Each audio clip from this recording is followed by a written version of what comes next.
Avez-vous déjà eu l'impression étrange qu'on vous aime plus quand vous partez que quand vous restez?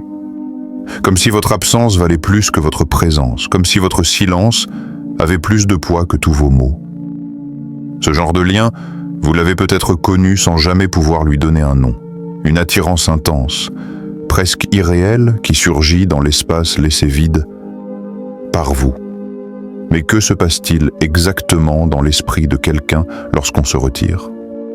Que se passe-t-il quand on cesse d'être disponible et que tout à coup, l'intérêt explose? Est-ce que c'est ça, l'amour? Ou est-ce autre chose que l'amour? Plus ancien, plus inconscient, plus prône, peut-être même plus dangereux?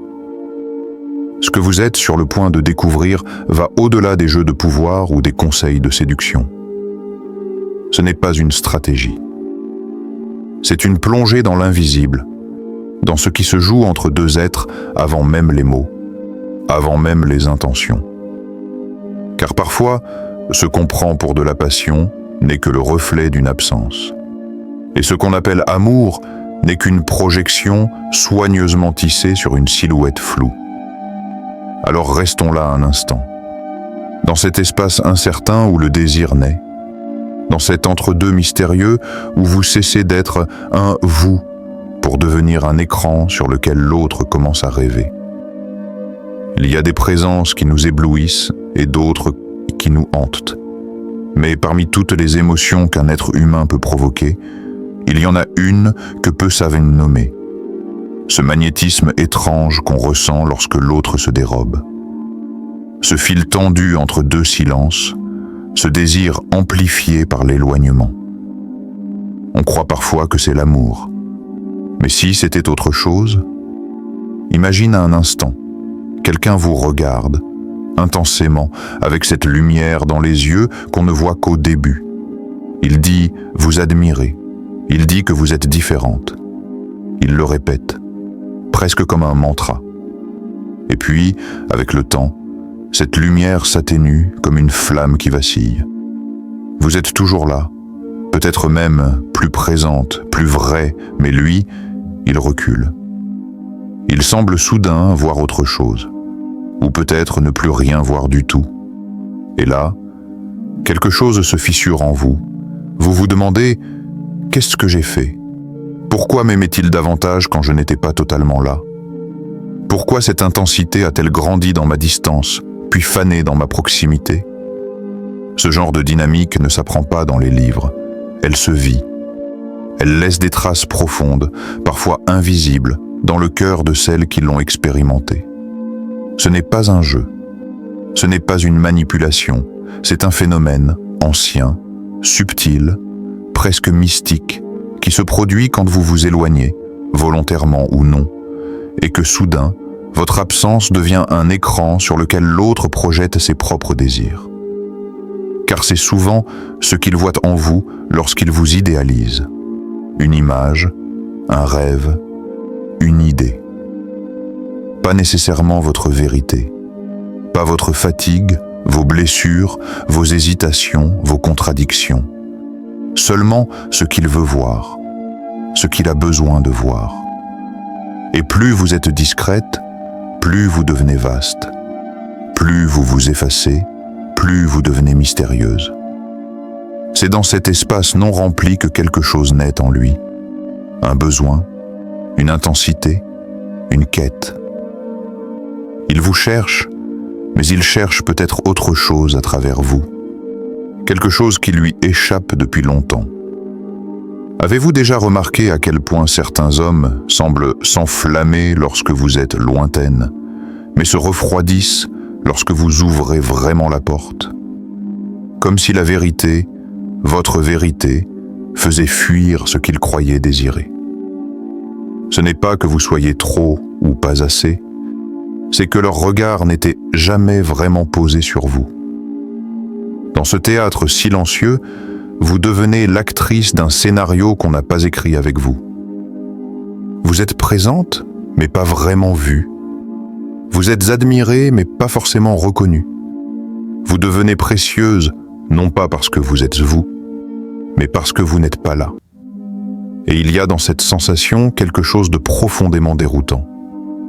Parce qu'on sent qu'on attire sans savoir pourquoi, qu'on fascine sans le vouloir, et qu'on perd tout dès qu'on commence à offrir ce qu'on est.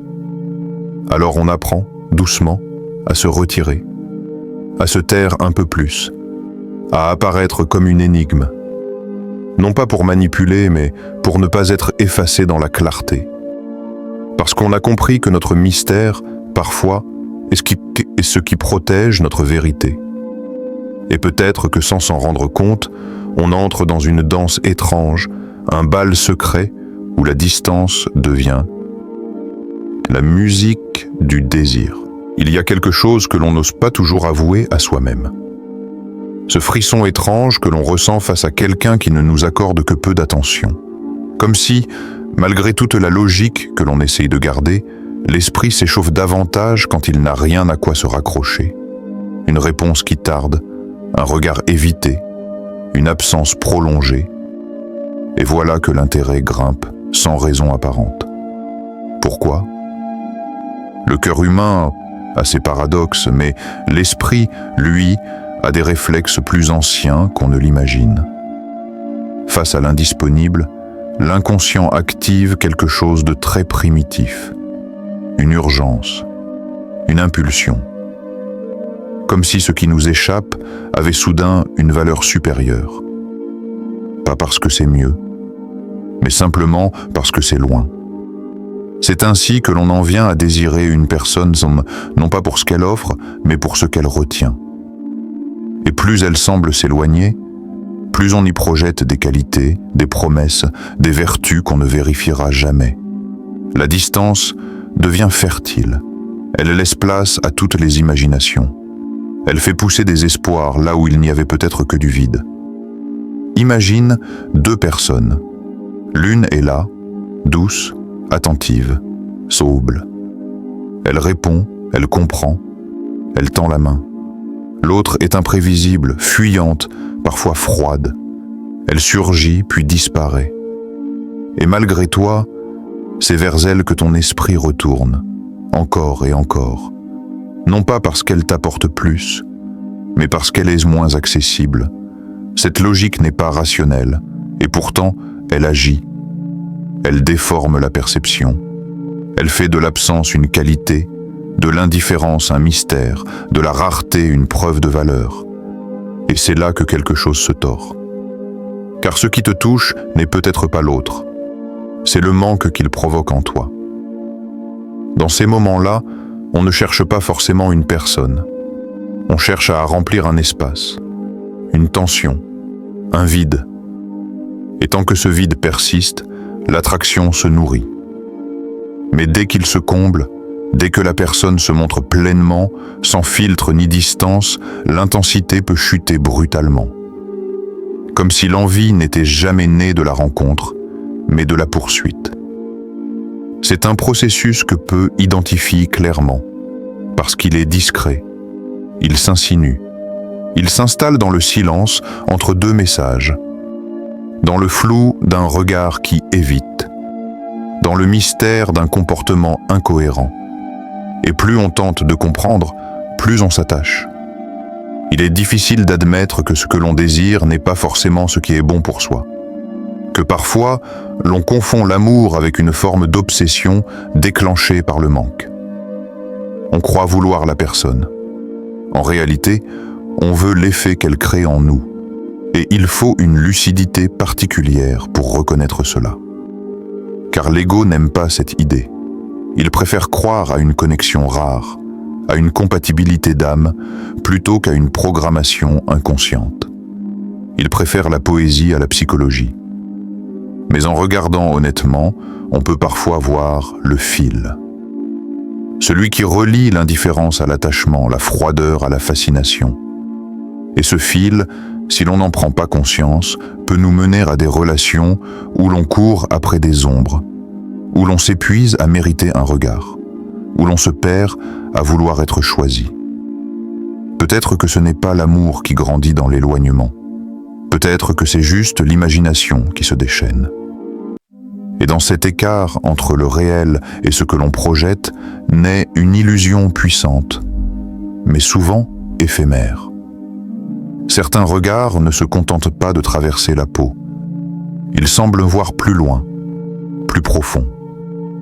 Comme s'ils reconnaissaient en vous quelque chose d'ancien, d'intouché, presque sacré.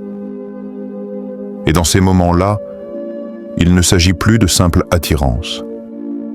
Il y a une forme de révérence, une intensité silencieuse, comme si vous étiez devenu un symbole, une idée, une image intemporelle. Mais ce que vous ne voyez pas encore, c'est que ce regard n'est pas toujours tourné vers vous. Pas vraiment.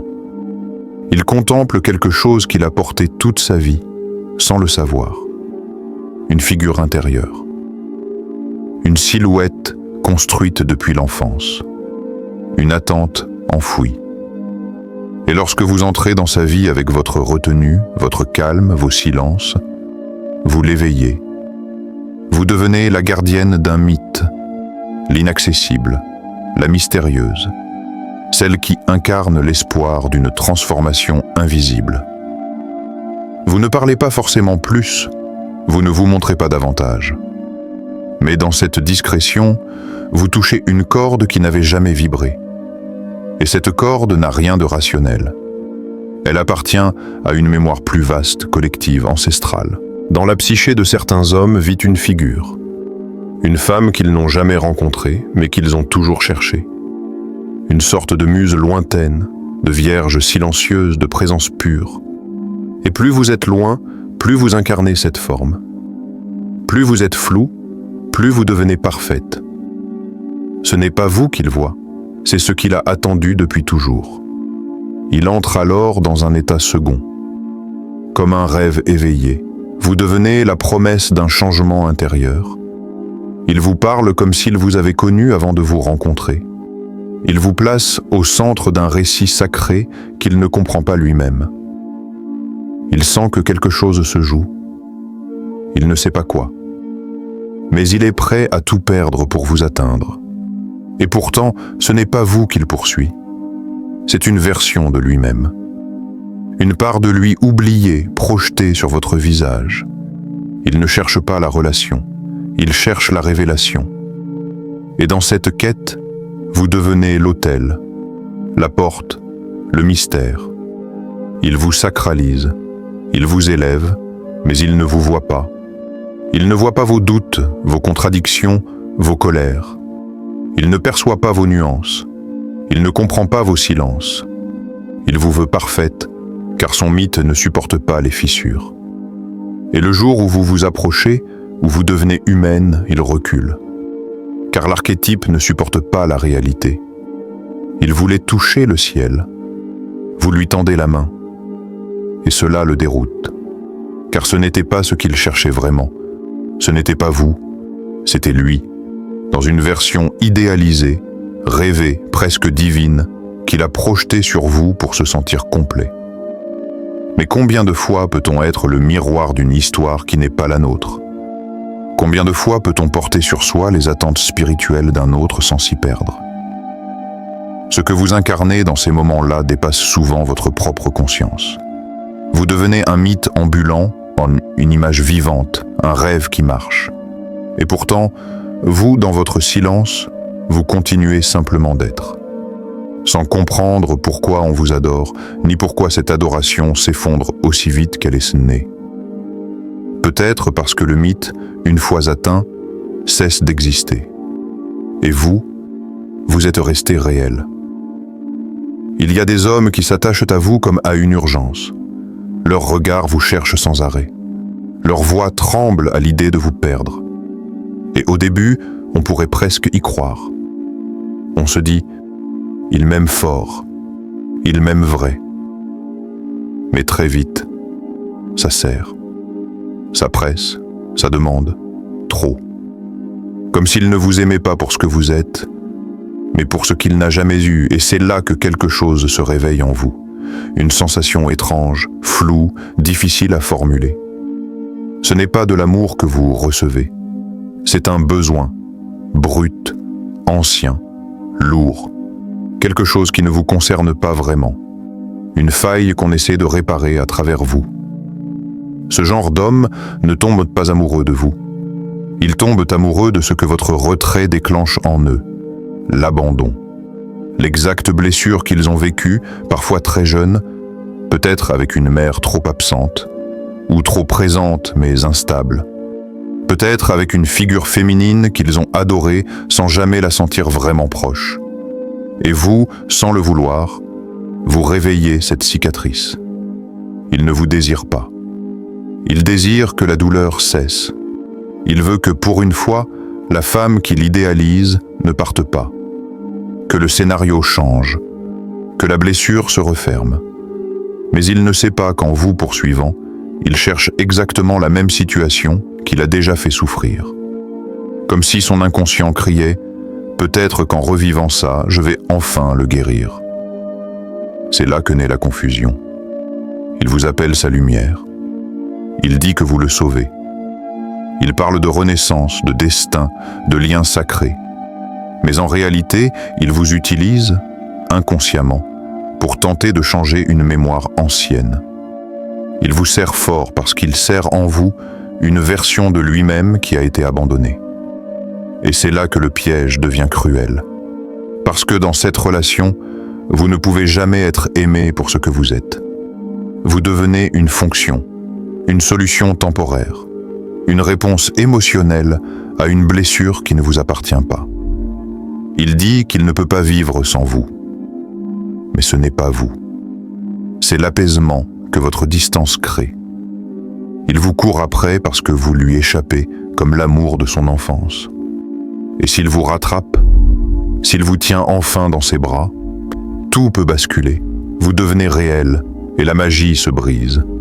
Vous ne pourrez jamais suffire à combler un vide qui n'a pas été causé par vous. Et alors que vous vous épuisez à le rassurer, à l'aimer, à rester, il se lasse. Parce que sa tension intérieure disparaît. Vous êtes là, présente, stable. Et c'est cette stabilité qu'il rejette au fond, parce qu'il ne l'a jamais connue, parce qu'elle lui est étrangère, parce qu'elle n'excite plus sa douleur. Et vous vous retrouvez là, à vous demander ce que vous avez mal fait, rien. Vous avez juste cessé de porter son ombre. Combien de fois avez-vous joué ce rôle sans le savoir? Celui de la femme inatteignable, puis trop présente. Celle qu'on divinise pour mieux l'abandonner. Celle qui devient le théâtre d'un traumatisme qui ne la concerne même pas. C'est douloureux de le voir. Mais c'est aussi le début d'une libération. Parce que dès que vous reconnaissez ce schéma, vous cessez de l'alimenter. Vous ne devenez plus le décor d'un drame ancien, vous redevenez vous. Il y a un moment où on arrête de se poser la question. Pourquoi il m'a tant voulu pour si peu de temps? Ce moment-là, c'est souvent quand on commence à comprendre qu'on n'a jamais été vraiment vu. Pas en tant que soi, pas dans sa totalité, pas dans ses nuances, ses fatigues, ses élans ni ses absences. On a été regardé, oui, intensément même. Mais ce regard n'était pas un regard, c'était un miroir. Et ce qu'il voyait en nous, c'était lui. Une partie de lui qu'il avait perdue. Une facette oubliée de son être. Quelque chose de féminin, de tendre, de sensible. Quelque chose qu'il avait dû enterrer trop tôt pour survivre. Et lorsque vous êtes apparu, avec vos silences, votre distance, vos contours flous, vous avez réveillé cela.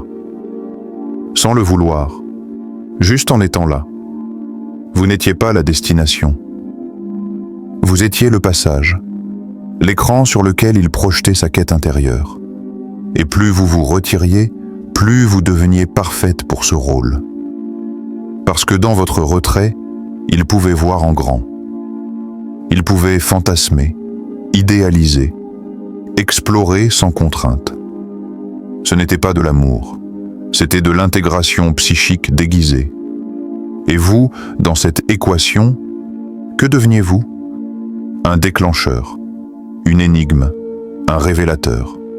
Il ne cherchait pas la relation, il cherchait une réunification, une forme de paix. Il ne vous regardait pas, Il se regardait à travers vous. Et peut-être que vous avez fait la même chose. Peut-être que ce que vous avez pris pour de l'amour était aussi une projection, une aspiration, une pulsion d'équilibre. Vous l'avez vu fort, protecteur, lumineux, mais était-il vraiment tout cela? Ou était-ce ce que votre inconscient voulait voir pour compléter une part manquante de vous-même? C'est là que tout devient flou. Parce qu'on se demande si l'on a déjà aimé quelqu'un sans y projeter ses blessures ou ses désirs secrets. Mais ce flou, ce vertige, c'est précisément l'endroit où commence la conscience. Là où l'on comprend qu'une grande partie de ce qu'on appelle relation n'est souvent qu'un théâtre intérieur. Et que l'autre dans ce théâtre joue un rôle qu'il n'a jamais auditionné. Alors, que fait-on de cette prise de conscience? On arrête de courir. On arrête de séduire par le retrait. On arrête de répondre à l'obsession comme à une preuve d'amour. On regarde les choses en face, lucidement. On voit les mécanismes se dérouler et on n'y participe plus. On n'est plus le miroir, on devient présence. Pas une présence brillante, parfaite, fascinante. Juste une présence vraie, complète, stable. Et dans cette stabilité, il y aura peut-être moins de feu, moins de magie, mais il y aura de la clarté. Et c'est dans cette clarté que les vraies rencontres deviennent possibles. Parce que vous ne serez plus poursuivi pour ce que vous reflétez, mais choisi pour ce que vous êtes.